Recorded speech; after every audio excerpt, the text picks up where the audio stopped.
Salam dostlar, men Rowaç, kanalyma hoş geldiňiz. Bir hepdeden bäriken özüm video goýup bilemok.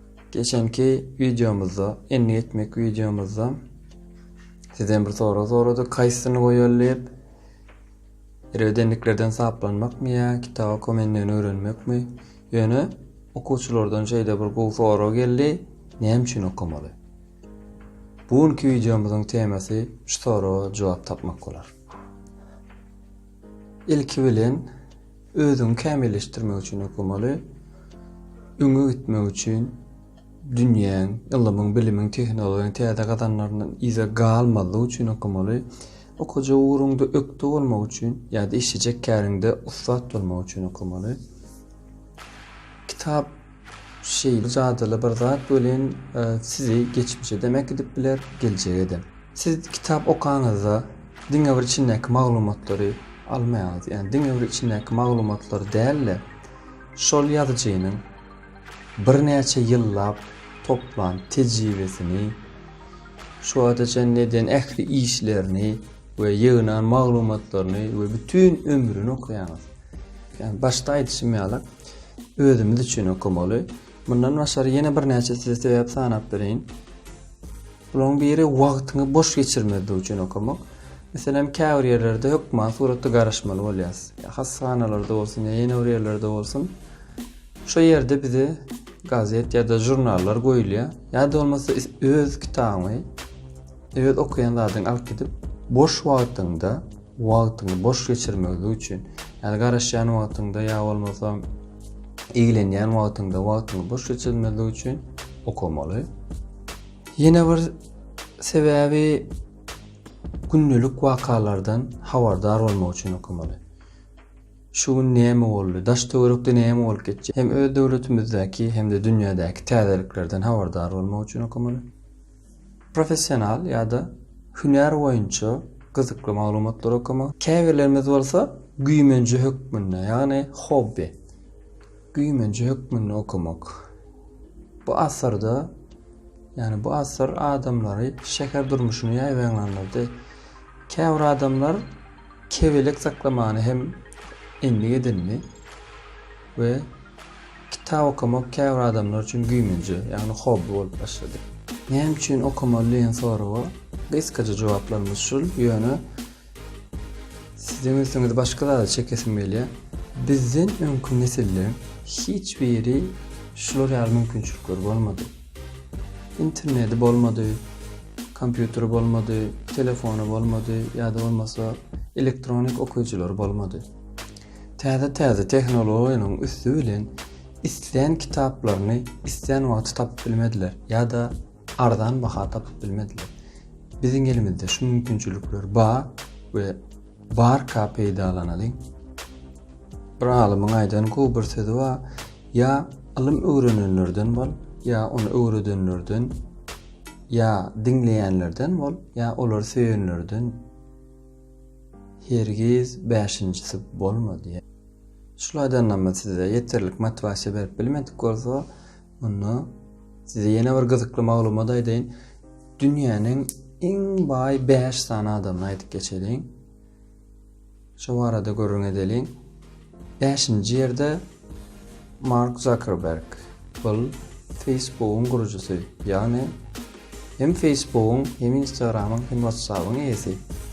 Mark Zuckerberg kitap okumak barada 2015-nji ýylda şeýle açıklama berdi. 2015-nji ýyly kitaplan ýyllyp elan etdi we her 2 hepdede bir kitap oturjakdygyny öz müşteklaryna duýurdy we öz müşteklarynyň kitap maslahat bermeklerini sorady. Onuň şu wagtky tutuş emlägi $81 milyard. 4-nji ýerde Warren Buffett. Bu dünýäniň iň ökde maýa goýumçylarynyň biri we häzirki emlägi $90 milyard. We Warren Buffett'ın interwiewlerini şeýle sözlemler bar. Ýagny özüniň günlük boş wagtynyň 80 götürümini kitap okumagyna, yani gazet, jurnal okumaga aýyrýanlygyny aýtýar we ondan naşary günüň dowamyna 800 000 saýypa kitap okuýanyň mellek geçýär. Yani Warren Buffett'a şeýle sora berýärler. Siziň baýlygyňyz ýeterlik derejede bagy, näme üçin häzirem okumaga dowam etdiňiz? Warren Buffett'ın jogaby şeýle. Täze bir proýektde hani maýa goýun bermeli bolsa diye we 2-3 mundyň içinde karar vermeli bolýas. Bunu hem men öz okuyan kitaplarıma, okuyan zatlarıma borçlu. Warren Buffett şu kaçenni galanan pullarynyň 90 götürümünden hem gogragyny hayır sahavat guramalarına bağışlandır. Dünyanın en bay 3. adamı hemmemiz tanıyaz Bill Gates, yani Microsoft'un eýesi, Microsoft'un gurucusu. Häzirki emlägi 109 milyard dollar. Bill Gates her gün saat 9:00 işinde bolýar. Hemme ýygynagyna wagtynda bar ya we her gün işe gidende bir sonka kitap bilen gitýär. Ve kitap her hepde ütkäp durýar. Sebebi okuya, özüne bellikler edinýär we ýaşyna garamazdan, yani 65 ýaşyna garamazdan hem pensiýa çykan okda işini ýürütmäge dowam etdi. Yani işin dowamyny okumak ýa-da bolmasa işden soň galyp okumakdan daşary ýylyň dowamyny 2 hepdesini diňe kitap okumak üçin aýrýar. İşini taşýar, öz şahsy daçasyna gidýärden 2 hepdeläp şu taýdan çykman, diňe okumak, belli almak we Microsoft'u östürmek barada işler. Ondan naşaram çağalan aladasy üçin hem aýratyn işler bar. İkinci ýerde Bernard Arnault diýär. Bernard Arnault bu bir fransuz we häzirki emläniň jemi muktary 114,7 milyard dollar we 60'dan gowrak firmanyň eýesi. 60'dan gowrak. Meşhur firmalar bu arada kän maglumatymyz ýok ýöne reportajlaryna günlük gazet, jurnal we şuňa meňdeş habarlar iýdi giderli, izarlaýanyny aýdýar.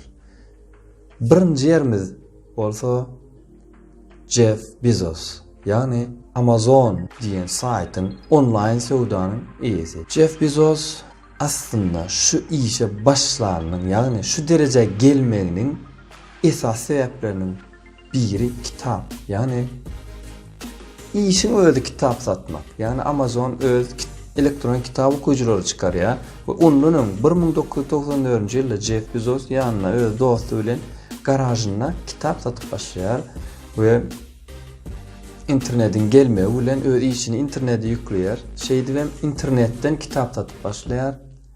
Jeff Bezos'un umumy emlägi 115 milyar dollar. Yani şu zatlary eşitendiden soň kellemize şeýle pikir gelýär.